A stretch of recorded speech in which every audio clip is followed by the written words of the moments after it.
And now let's join Daniela for a comprehensive walking tour of the city. Welcome to Venice. It's the first time that you are in Venice. For you all? Oh, wonderful, wonderful. Now I have a surprise for you. You'll take the boat and we'll go to Rialto. And after we have to walk only for 5 minutes, but we'll visit a wonderful church, a really wonderful church. I was told that this morning you visited the church of Santa Maria dei Frari, and you can see another important church that is very similar to that one. So you can make a comparison between the two churches. Then we'll make a tour all through the town, okay? Is the program okay for you? Everything okay? No problems?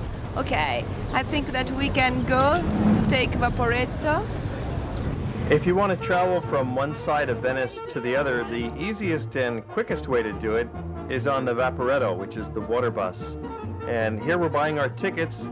There's these little Vaporetto stations every few hundred yards along the Grand Canal, and you can buy your tickets right there, either from a machine or from the ticket booth. We're going from the Accademia to the Rialto area, and from the Rialto we'll be walking to the Church of San Giovanni and Paolo, where we'll continue with our walking tour of the city with our local guide, Daniela. The Rialto is the center of town. We've been at the Rialto market before. Now we're going under the Rialto bridge, riding along on the Vaporetto. When you're on the Vaporetto, it's more or less an honor system. They don't actually check your ticket, except for once in a while there might be an inspector there. So with help from the Vaporetto, you'll get close to your destination, but then of course you've got to rely on that primary means of transportation in Venice, your feet, which is always a treat anyway, because you get to see these beautiful sights anytime you take a stroll in Venice. And in this particular case, it's quite unusual. It's one building surrounded by canals on all three sides of it.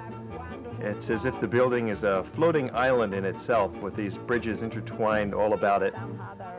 And this bridge has got a resident cat. There's thousands of cats in Venice, and they're all well taken care of. And the symbol of Venice is the big cat, the lion. We're just around the corner now from Campo Zani Polo, where we join our tour guide. Okay, now I want to tell you something about the building that you can see behind you. It's the Scuola di San Marco.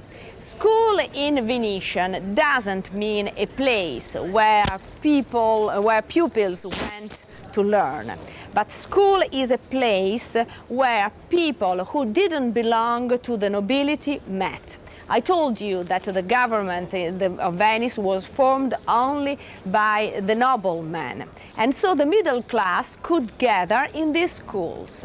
Starting from the 13th century and till the end of Venetian Republic, we had 6 big schools, and this is one of the big schools. It is dedicated to St. Mark. And you can see that there are some perspectives that are called tremplins. In French they are called, because they seem to be perspective, but in reality they are not real perspective. They have been only sculpted over there.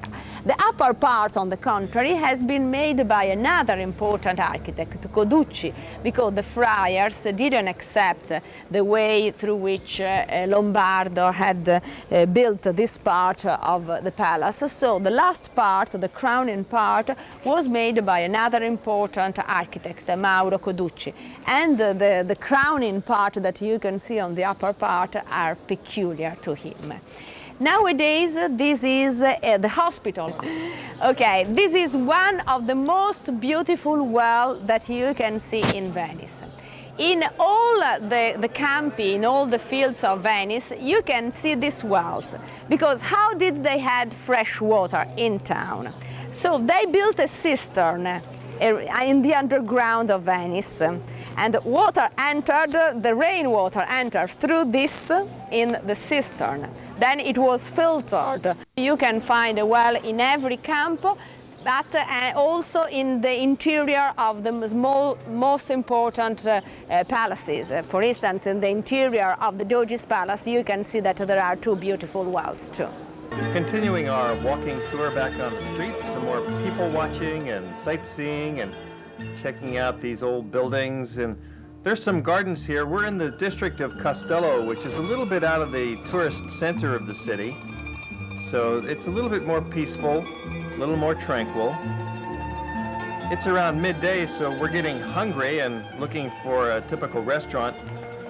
And we'll shortly be passing by one of the traditional wine bars of Venice, Osteria al Mascaron. It's a great neighborhood hangout, but it's a little too small for our group, so we continue on and find a lovely outdoor restaurant on the Campo Santa Maria Formosa. This is a very typical little place. They serve pizzas and pastas, and the soups are delicious. Everything is freshly made here. And the prices are always reasonable in a neighborhood restaurant like this when you get away from the center of the Piazza San Marco.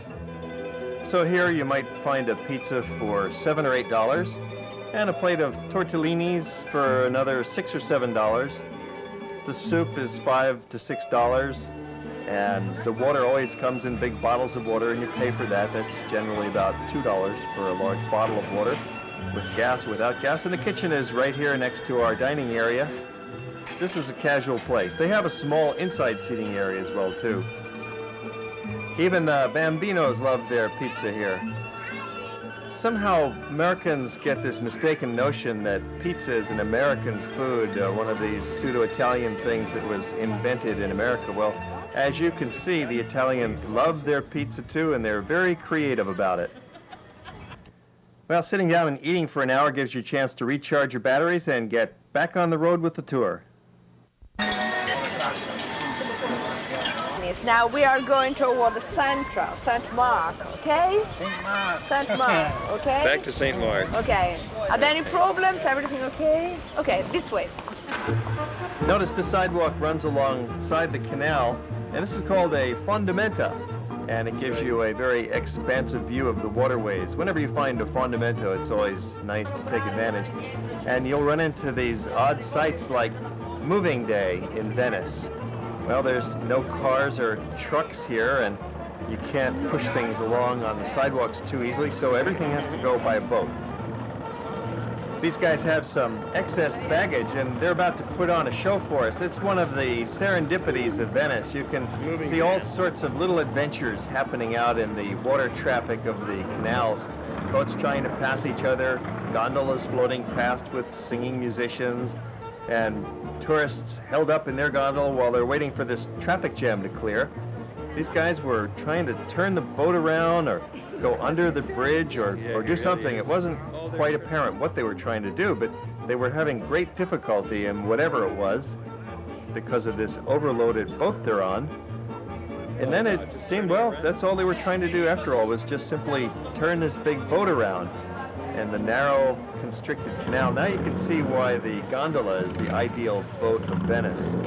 It's narrow and sleek, and there's different versions of gondolas. There's a motorized gondola here, and the more traditional rowing gondola. There's about 500 gondolas in the city, and they still make them.